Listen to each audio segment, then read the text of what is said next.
Okay, magandang araw. Ang gagawin natin ngayon ay bubuksan natin yung Turbo C compiler, then gagamit tayo ng variables ng C language. Ibig sabihin guys, ng variables, ito yung parang box or lalagyan ng mga value na gusto nating ipasok sa kanya. Okay. Ngayon, sa paglalagay ng variable, kailangan meron kayong may tinatawag tayong data types. So, ibig sabihin, anong uri ng value ang ipapasok nyo sa box na yon? Okay? Sa pangalan ng box na yon. So, gawin natin siya ngayon. Buksan nyo lang guys yung DOSBox. Emulator to ng C para mabuksan nyo siya. Then, mount natin yung drive C. So, mount C colon, backslash, enter. Then, C colon, punta tayo sa drive C. Then, change directory, TC. Then, change lang TC. Okay, so from here, lalabas yung editor, mag-alt kayo gamit ang keyboard. Punta sa new. Then from here, pwede tayo mag-code. So again, lang sharp include standard input output yung stdio.h. Ito yung natin or preprocessor. Then integer main, open close parenthesis, then open curly bracket. And here guys, pwede natin gumawa ngayon yung sinasabi ko sa inyo na box. So pangalanan natin yung unang box na A, ikalawang box pangalanan natin siya as B, tatlong box pangalanan natin siya as C. Ngayon, lagyan ngayon natin ng laman yung mga box na to. So si box A, lagyan natin ng laman na 100, semicolon, tapos si B naman, lagyan natin ng yung box B, lagyan natin ng value na 50, semicolon, and finally si box C, ang laman niya is 0. Okay, gaya na sinabi ko sa inyo, yung mga variables na to, A, B, saka C, meron tinatawag guys na data types. Ibig sabihin, ang maaari lang pumasok sa variable na A ay yung mga whole number. Ibig sabihin ng whole number, 5, 7, wala siyang decimal point. Okay? Wala siyang floating point or decimal point. Wala siyang, hindi siya kahit 25.5, 74.5, 85.5. Not acceptable yun. So, it should be, uuriin natin siya as integer type siya. So, int or integer in using Turbo C or C language. So, integer siya. Nakuha po. Then next guys, lagay tayo ng message sa screen. So, bago natin display yung result na to sa screen, mag-clear screen muna tayo. CLR means clear screen. Para ma-clear yung console, lagay message sa screen, printf. So, lagyan natin dito ng message, unang box. So, unang box, colon, tawagin natin yung mismong value. So, gawin nyo lang, %D stands for an integer, comma, then, tawagin nyo ngayon yung unang box na nilagyan nyo ng value. So, %D, A, then, semicolon sa dulo, F, natin siya sa ikalawang box or lagay ng message sa ikalawang box. Then, %D again, double quotation mark.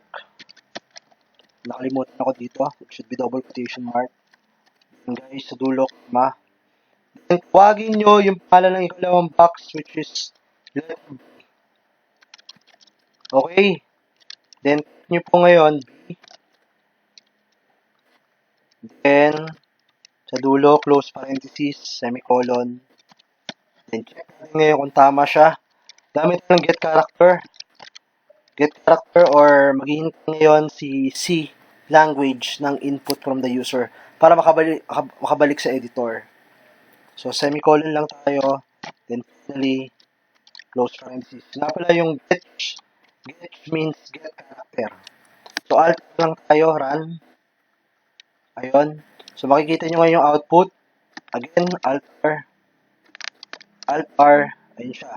Unang box, 100. Ikalawang box, 50. So, ayusin natin yung display. Gamit tayo ngayon ng \n para mag-next line siya. \n. Ayan. Then, compile muna natin for error kung meron ba. Then, run. Alt-R.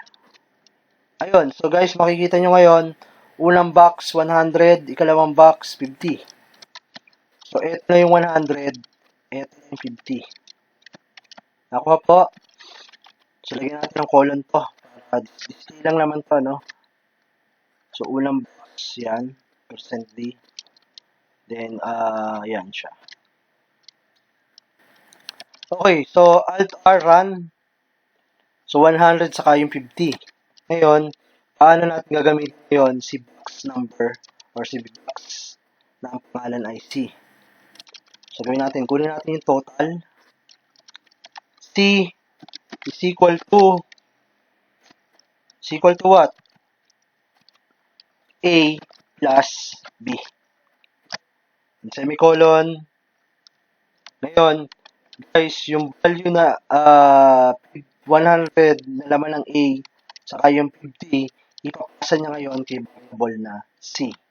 Ngayon, ang gagawin natin, i-display natin yung result. So, para i-display printf, then \n para sa next line. Then, lagyan natin ang total ay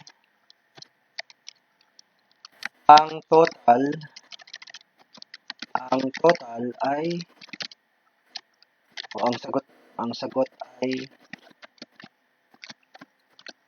then guys, tawagin nyo %D ulit, comma, ngayon tawagin nyo yung box na ang pangalan ay C.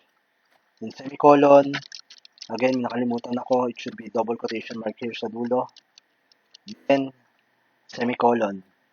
And finally guys, run natin siya. Compile muna for errors. Wala. Alt-R. Ayun. So, ang total is 100 plus 50 equals to 150. Okay. So, kung gusto naman natin subtract, palitan lang natin to yung arithmetic operator ng minus. Then, run ulit natin siya. So, 100 minus 50 is 50. Sabihin natin, binago ko yung value. Ginawa ko siyang 1,000. Again, Alt-R, run. So, 100 minus 50 is 950. So, yung gusto ko na mag-multiply, kapalitan ko lang siya ng asterisk. Then, run ulit. Ayun siya. So, 1,000 times 50 is...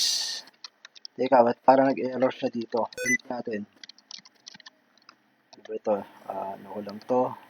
Wala natin ang value guys. Gawin natin siyang, sabihin na lang natin 100 times 50. Then run. Okay, may error tayo. Compile mo na. Compile. Then run. Okay, ba't ganun? 8 times B. C is equal to A times B. It should be 100 times 50. Ito ko nga ito. Gawin ko siyang 10. 10 times 5 na lang siguro. 10 times 5. Compile. Enter. Alt-R. So, 5 times 10 is 50. Palit ko ulit ito. Gawin ko siyang 100 times 50. Alt-R. Run. So, the answer is 5,000. Okay. Then, guys, pag gusto naman natin mag-divide, gagawin nyo lang, papalitan nyo lang to ng slash. Okay. Then, compile muna ulit para makakita natin yung changes. Run. So, the answer is 100 divided by 50 is equal to 2. Again, nagamit lang tayo kung addition, plus, kung subtraction, minus, kung multiplication, asterisk, and kung division is slash.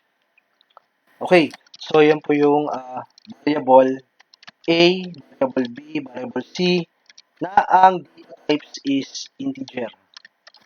Okay, ibig sabihin, lahat lang po ng whole number. Okay, so ganun lang po. Maraming salamat. Sana may natutunan kayo today.